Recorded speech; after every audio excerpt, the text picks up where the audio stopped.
In our daily commute riding buses and jeeps, in production of power generation, they generate electricity for the community, and even using wood for cooking. These are just one of the few uses of biofuels in today's generation.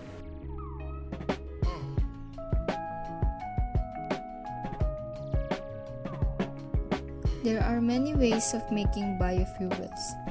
It is mostly produced using chemical reaction, fermentation, and heat to break the starches, sugars, and other molecules in plants. The resulting products are then refined to produce a fuel that is ready to be utilized. There are said to be 3 generations of biofuels.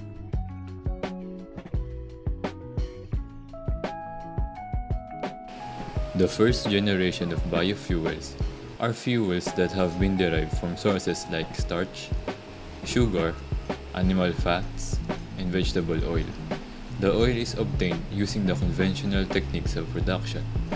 The first generation biofuels are the most common biofuels to be used today in our daily lives for the easy outsourcing and production of it.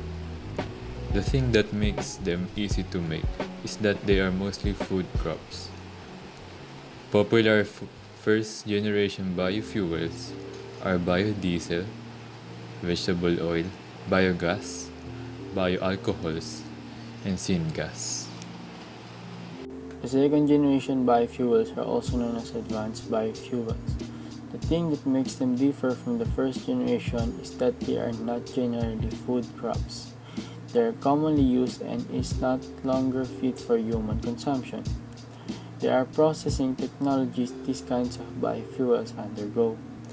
Thermochemical conversion is one of those processes. Under thermochemical conversion, there is gasification, where carbon-based materials are converted to carbon monoxide, hydrogen, and carbon dioxide. There is pyrolysis, where fuel is generally converted into 2 products, tars and char. And last, thermochemical reaction is torrefaction that is similar to pyrolysis, but is carried out at lower temperatures. Common second-generation biofuels are grasses, jatropha, waste vegetable oil, and even municipal solid waste. The last generation is the 3rd generation biofuel, which refers to biofuels derived from alga.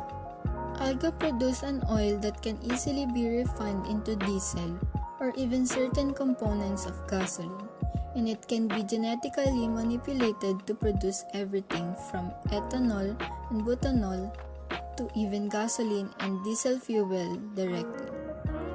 The property that makes alga favorable is that it can be cultivated in open ponds, closed-loop systems, photobioreactors, and even waterways. The downside of alga is that it requires a lot of resources to make, and that it would cost more to make an alga-based biofuel than other fuel from other sources. It can be beneficial to use biofuels. It is cost beneficial that it can market as the same price of gasoline. It is easy to source since it is made from different sources like manure, waste from crops, and plants. It is renewable and reduces greenhouse gases, which makes it environmentally friendly to use. It can be economically beneficial to countries to reduce dependence on using fossil fuels and also reduce on dependence on foreign oil, which can be highly expensive. Despite the advantages it gives, there are downfalls in using biofuels. Production of it does have a high cost since they are still expensive to produce, especially algae-based ones. It can also deprive the soil nutrients since the soil will be highly utilized and also highly fertilized. It can also result in the shortage of food and even industrial pollutions from producing it. This kind of fuel requires high amount of water, and if not careful, we might experience crisis in water too. And lastly, they may be result of future rise in price because of cost of research and future installation. discovery of biofuels is indeed one of the most wonderful discoveries ever made. Not only that it is highly used to make activity in our daily lives easy, but also the benefits it can bring to the economy and to the environment if used correctly and ethically. But keep in mind that even though it is a renewable source, there can still be other effects to the environment and also to the lives of future generations to come.